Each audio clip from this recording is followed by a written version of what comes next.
These cows are in time as they line up for milking. One of the caretakers notices they are losing patience, so he opens for them. Upon entering, they are confined in an enclosure to prepare for the process. The milking process starts in a while, done in shifts as others take to feasting on harvested grass and water. It is 3 p.m. and it's the second milking.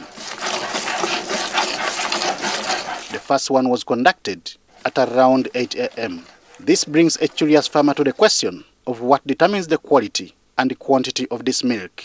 Commercial dairy cow does not feed on grass alone. It must feed both on starch and protein. So we assume grass is starch, is carbohydrate, right? And the legumes, and the cotton seed cake, and the sunflower cake, and the spent grain is the protein. It is a farming method that has already been embraced by over 100 farmers in southwestern Uganda. The objective is to transit from subsistence to commercial dairy farming. There is grass that you can eat the whole day and it doesn't fill the stomach. So there is grass that we are promoting, which we call the best grass for the cattle, which is which we call Croris Guyana. We do rotational paddocking. The cows eat in paddocks, but during the dry season, the grass is very little. It's not sufficient for both the milking herd, the dry cow, and the calves. At Mbarara Dairy Investments Limited, this venture is on large scale. Here, cows are reported to have consumed about 40 tons of pasture in the last dry season. But how is this pasture preserved? We call it the silage bank. Put it in a bank and unleash it when it is dry season. Harvest as much water, as much clean water as possible, like it is about to rain. This is going to be very clean water. So what is the strategy? The practice now is that running, all the water will run. So we trap it. Once we trap that water, you give it quality water. When the cow is given quality water, it will take 4 jerrycans, 80 liters of water, 80 kilograms of food. Then the cow becomes big. So far we've used about 40 tons during this last dry season. And hay, which is dry matter for cows, we have to make it also so that the calves don't suffer. They continue growing normally.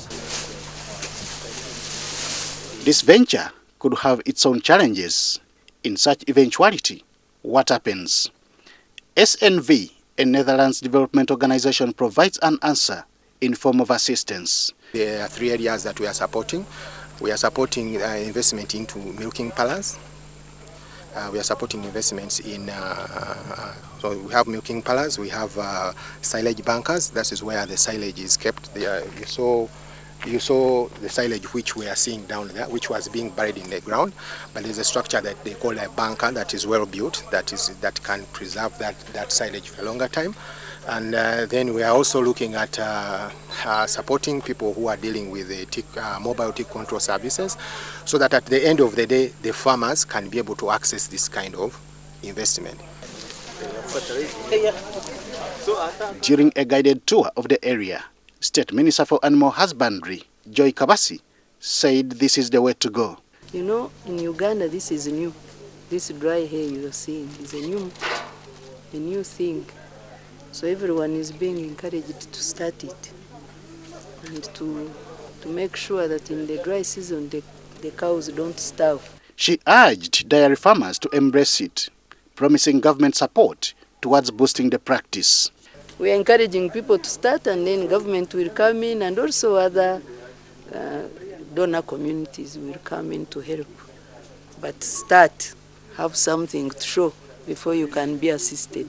The progressive visibility showed at this farm is eminent enough to draw the attention of serious farmers. Pioneers underscored the need to have it rolled out to other parts of the country. Henry Okrut, UBC.